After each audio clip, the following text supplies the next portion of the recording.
Hey everybody, welcome back to the SuperBake podcast. I'm your host, Baker. Let's talk about stuff.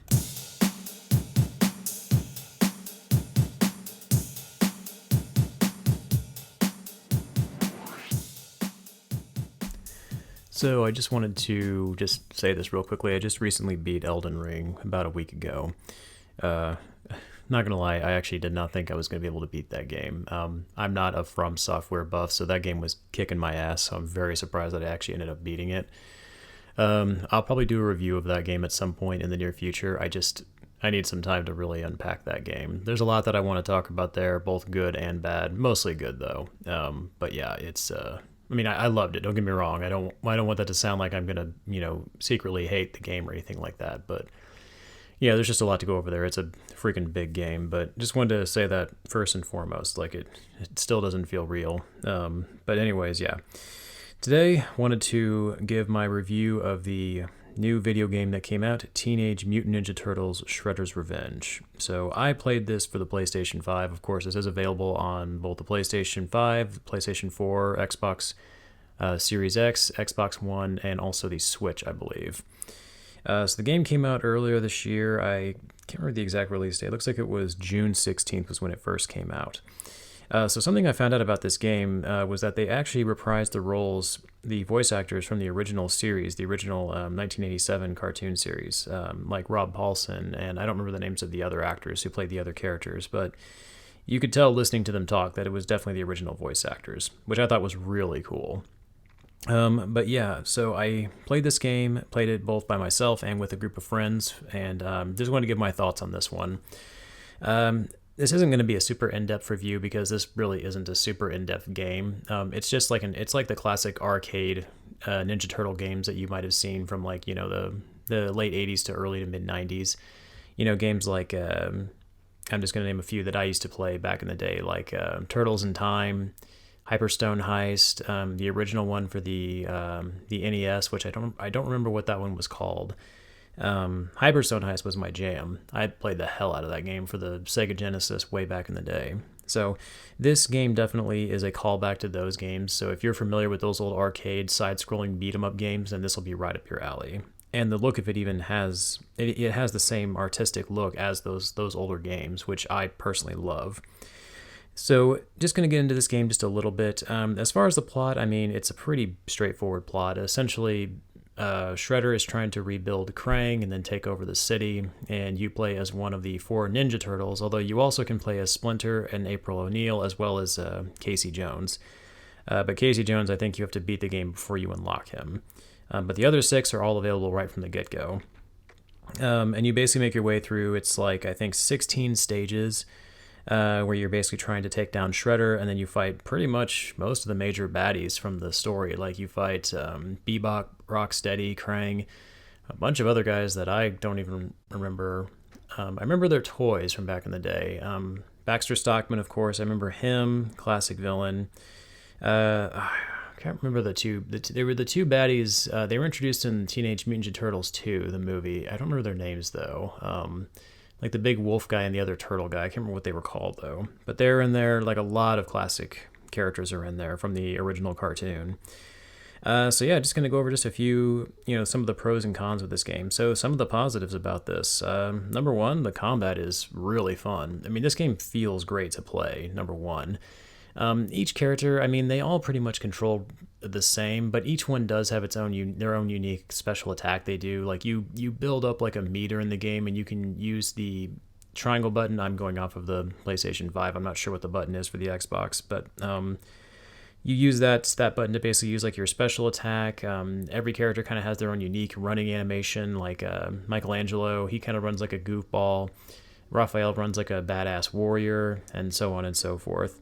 And every character does kind of feel distinct. And there is a leveling system in the game too. So like I think it's like levels 1 through 10 essentially, where you can increase your health, you can get, bonus moves, bonus damage and stuff like that. It's not like an RPG where you get like experience. It's more like just by, I think, beating a certain number of enemies, you just unlock certain levels. But the combat is really fun. The only thing I will say about the combat is, so there is a dodge mechanic in the game, which is nice. On the PlayStation, it's the circle button, so you can like kind of dodge around to the left and right. The only thing about that is it's not quite perfect. Like you can't dodge up and down, so it does make it a little bit tricky when you're trying to dodge an enemy who's trying to run into you. Like there's a fight with Bebop, and he like runs into you, and you have to like dodge away from him. I don't think you can dodge through it. I think you have to try to move either up or down, but you can't dodge up and down on the screen, so you kind of have to just move and or walk, and you move slower in those instances, so sometimes you run the risk of getting hit. But honestly, beyond that, I don't really have any complaints in the combat. It feels really good. It feels like a classic like Ninja Turtle game, so I love it for that. The graphics, yeah, again, like I said, the art style of this game, it definitely harkens back to the older Ninja Turtle games of the past, and it looks fantastic. There's not really much in the way of cutscenes, and even the voice acting is kept to pretty much a minimum in this, but it still looks really good. Like I love some of the still frames of this game, like I love to draw, and so like there's just so many parts of this game that I just want to sit down and just find myself drawing because they just look so cool. And like this isn't a big game either, so you can tell like they definitely took the time to put a lot of thought into this. Another pro of this game is the music. So the soundtrack for this game was really awesome. So I know that they had several artists working with them. Like it looks like they had Mike Patton, the singer Mike Patton, guitarist Johnny Atma, were a couple of the people that actually helped contribute to this. And it really shows. Like there's one song in the game that I can't remember what the song is called, but like it's on a level where you're kind of surfing through the sky, and it's like this really badass like rock song they play, and it freaking kicked ass. Like the music in this game is really awesome.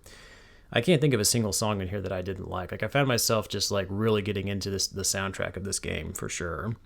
And there were a lot of other music artists that were involved in this as well. I can't remember the names of all of them, but like yeah, like it definitely seemed like a lot of work and contribution was made to this game, and it definitely shows for sure.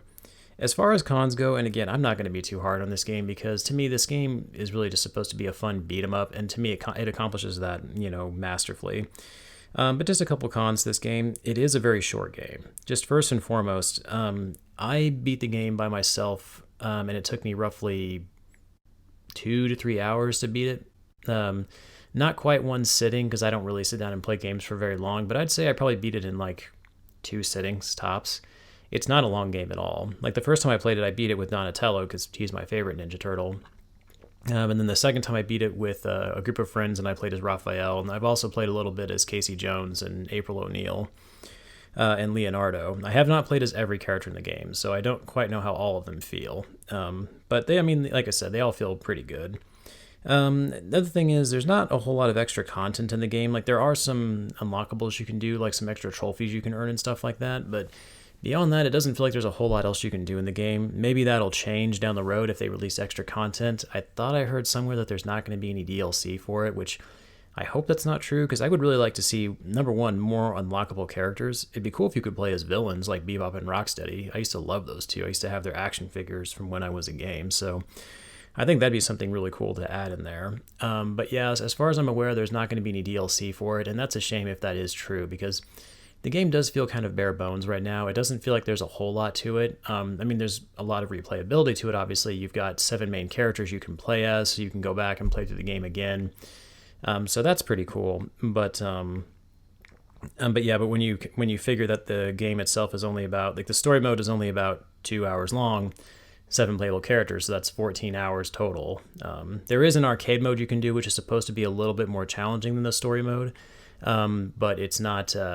I haven't actually played that very much, but I think from my understanding, I think it's supposed to be basically just the story mode, but just a little bit more difficult. And I think the way it works is you don't get any continues. I think if you die, you basically just have to start over.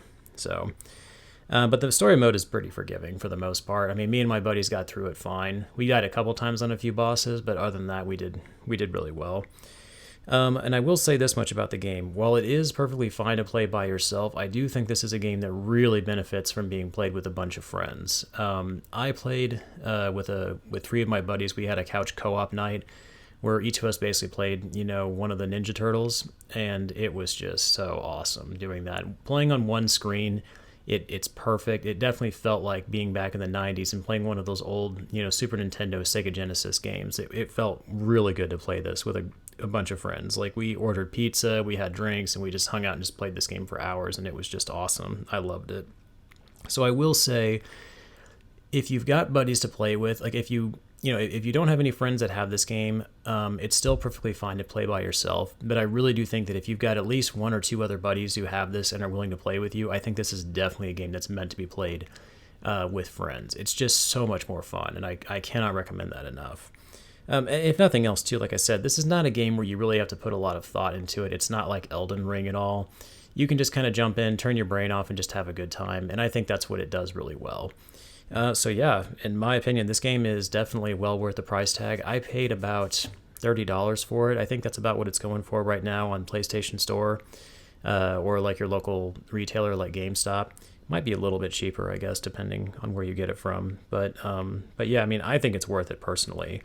The only thing I would say is just I was hoping it would be a slightly longer game. So if the short runtime of 2 to 3 hours, if that turns you off, then, may not be worth picking up. If you're looking for something that's really going to give you something to sink your teeth into, this may not be it. But then again, when you look at the old classic Ninja Turtle games that this is supposed to be based off of, those games weren't that long either. I guess I always remember them being longer when I was a kid, but that's probably because when I was a kid, I feel like I had to concentrate more on games, and now I play much bigger games like, Final Fantasy or something that take me like, 70 hours to beat, which is about the amount of time I put into Elden Ring. I'll stop talking about that game now. I gotta stop talking about it. But yeah, anyways, I recommend it. It has a very strong recommendation from me, especially if you're a Ninja Turtle fan. I think this is a game that you owe it to yourself to pick up for sure. And even if you're not, if you just like a good old classic beat 'em up game, this is definitely a good game to play regardless. So yeah, it has a recommendation from me for sure. And in that same vein, I wanted to bring this up. It looks like we have another Ninja Turtle movie. Just the Turtles are getting all kinds of stuff coming out lately. So Seth Rogen, I guess, is set to produce a new Ninja Turtle movie, which is going to be called Teenage Mutant Ninja Turtles Mutant Mayhem.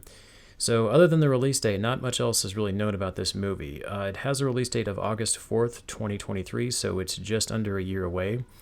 Yeah, I found out about this about a week ago, roughly. I saw an article, I think, on IGN about it.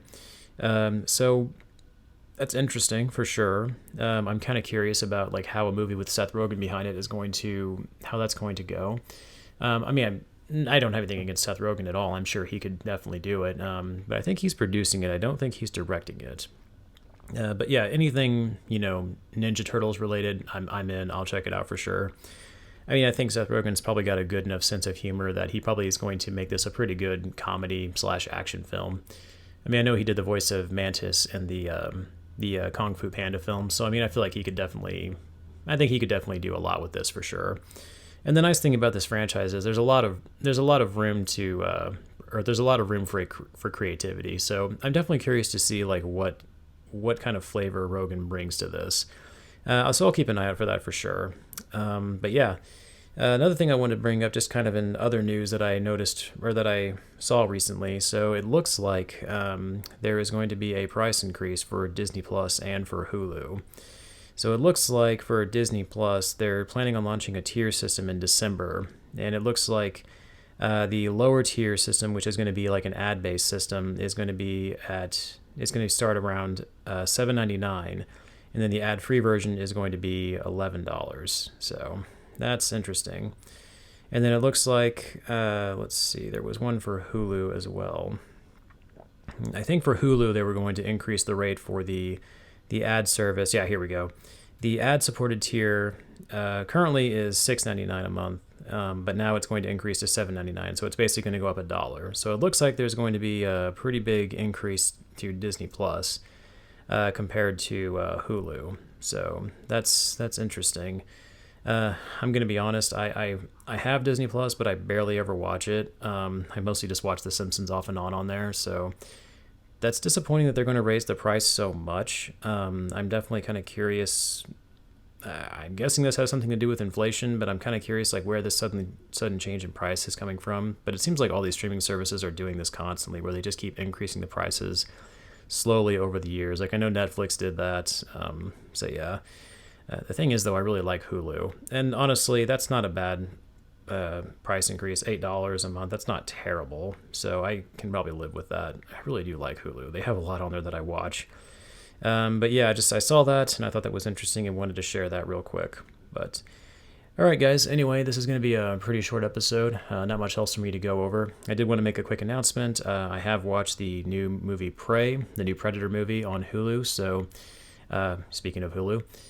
So I'll be working on my review for that. Definitely want to get you guys my thoughts on that film. And so look for that on the next episode. All right, guys. I will catch you all next time. Later.